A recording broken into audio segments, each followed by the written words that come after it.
আর আমার সদ্য আজউদ্দিন ওয়ার্ডের মেম্বার পদপ্রার্থী। তো আমরা আমার আজউদ্দিন ভাইয়ের জন্য সবাই দোয়া করবেন, কারণ এলাকার যুবক নেতৃত্বের দরকার আছে। আমরা বৃদ্ধ দেখতে মানে মোটামুটি আমার বাপদা 14 কোটি দেখে আইছে, ঠিক আছে। কিন্তু এলাকায় যুবক এখন কোনো নেতৃত্ব দিচ্ছে না। সবাই আমার আজউদ্দিন ভাইয়ের সাথে থাকবেন, আর আজউদ্দিন ভাই যে নির্বাচন করে ইনশাল্লাহ যেই মার্কা নিয়ে আসে ইনশাল্লাহ একটা ভোট দিবেন ইনশাল্লাহ।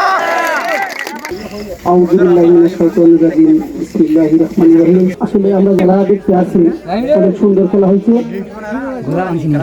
আর আমাদের যারা শ্রোতাবৃন্দ আছে অনেক সুন্দর করে উপভোগ করছে খেলা।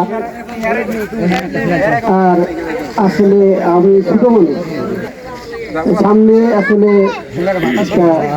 আমি আশা করছি যে নির্বাচন আপনাদের দোয়া চাই, আর আপনারা আমাদের দোয়া করবেন। সবার কাছে এই আশা ব্যক্ত করে শেষ করছি। আসসালামু আলাইকুম।